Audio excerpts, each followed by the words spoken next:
हाम्रा नेपालका हामी नेपाली जनता अझै पनि सचेत छैनौँ। किन भन्दाखेरि व्यक्ति पार्टी हेर्ने होइन व्यक्ति हेर्ने भनिन्छ है। अहिलेको समय भनेको व्यक्ति होइन पार्टी हेर्ने समय आएको छ।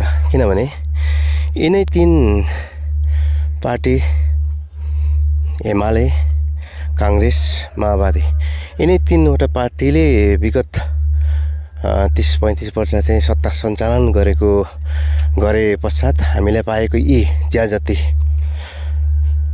यी दुःख, यी पीडादेखि लिएर हरेक क्षेत्रमा चाहिँ आफूले पाइरहेको समस्याले गर्दाखेरि चाहिँ अस्ति जेनजीले आन्दोलन गरेर सत्ता यिनै तीन पार्टीको सत्ता खोसिएको थियो। अब अझै पनि हामीले चाहिँ व्यक्ति हेर्न थाल्यो भने त्यो भनेको चाहिँ काङ्ग्रेसका केही साथीहरू पनि राम्रो होला, एमालेको केही साथीहरू पनि राम्रो होला र माओवादीका केही साथीहरू पनि राम्रो होला। तर हामीले उनीहरूलाई नै फेरि अझै पनि भोट दिने हो भने फेरि पलाउने मुना तिनै नै हुन्। माथि बोर्ड त त्यहीँ छँदैछ होइन। माथि गएर उनीहरूको अध्यक्ष पार्टी सभापतिदेखि लिएर अध्यक्षदेखि लिएर सबै उनी नै हुन्। ती पुरानै दलका नेता जसले गर्दा चाहिँ हामीमा चाहिँ समस्या आएको थियो, जसले गर्दा चाहिँ जेनजी आन्दोलनमा त्यत्रो नानीहरूले, केटाकेटीहरूले, त्यत्रो भाइ बहिनीहरूले ज्यान गुमाउनु परेको थियो। अझै पनि तिनीहरू नै अध्यक्ष सभापति भएको पार्टीमा व्यक्ति हेरेर व्यक्ति राम्रो छ भन्दै तिनै पार्टीले भोट दिने हो भने भोलि त्यही पार्टीबाट चाहिँ उनीहरूको आशा बढ्दै जान्छ, हिम्मत बढ्दै जान्छ। अनि कसरी अन्त्य हुन्छ त? हामीले त अहिले यदि त्यो व्यक्ति, त्यो उम्मेदवार पनि यदि आफू सक्षम छ र मैले चाहिँ राम्रो काम गर्न सक्छु, मैले राम्रो काम गरेको छु भने उसले पार्टी परित्याग गर्नु सक्ने नसक्ने। किन भन्दा ऊ पनि त त्यो सायद उसको पनि छोराछोरी थिएन होला ती। अहिले मलाई जहाँसम्म लाग्छ ती जेनजी आन्दोलनमा जति पनि घाइते भए, जति पनि ज्यान गुमाए, ती मध्ये उनीहरूको छोराछोरी पक्कै पनि थिएन होला। अहिले जुन कि पार्टीको झन्डा लिएर, तिनै पुरानो दलको झन्डा लिएर म यो देशलाई बनाउँछु भनेर हिँड्ने ती जस्तो नालायक, ती जस्तो नरपिशाच भनिन्छ नि, शब्द यति धेरै घृणित चाहिँ नभनौँ होला, तै पनि ती जस्तो नालायक मान्छे नि मलाई लाग्दैन।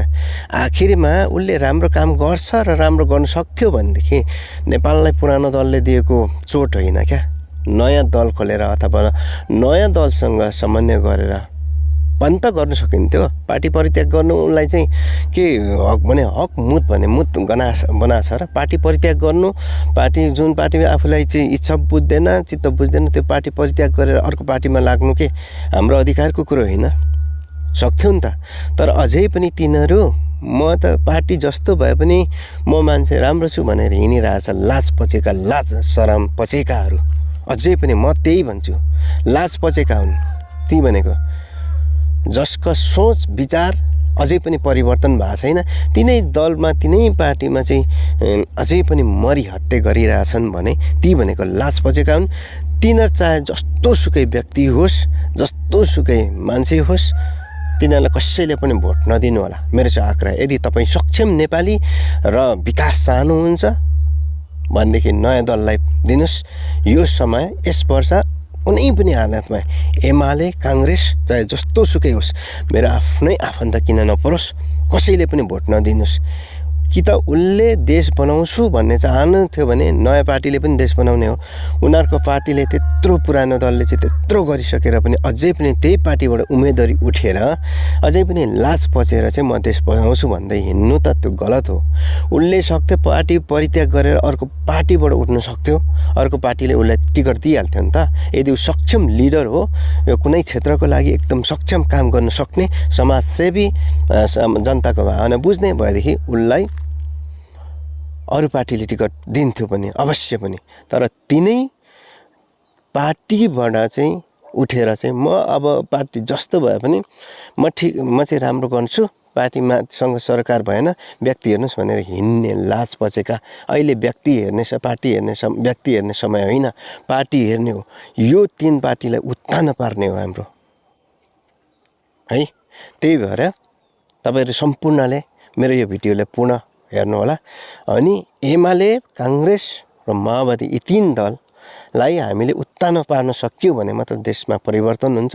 अझै पनि यिनीहरूकै दलका केही उम्मेदवारहरूलाई भोट जिताउने, व्यक्तिगत हिसाबमा हेरेर उनीहरूले भोट जिताउने हो भने अझै पनि फेरि मुना पलाइहाल्छ क्या, त्यहाँबाट मुना पलाउने हो। यिनीहरूलाई त पत्ता साफै गर्ने हो। मुना पलाउँछ, व्यक्ति नहेर्नुहोस्, पार्टी हेर्नुहोस्, बरु त्यसको अपवादमा नयाँ पार्टीलाई दिनुहोस्। भोट खेर जान्छ, तिनीहरूले हदैमा हदै कति मत जित्ला र हदैमा हदै कति मत जित्ला र कति सिट जित्ला र हदैमा हदै, होइन। बरु हामीले भोट खेर गए पनि जाओस्, नयाँ पार्टीलाई नै दिनुहोस्। नयाँ पार्टीको उनीहरू पुरानो पार्टीको जिरो हुनुपर्छ क्या।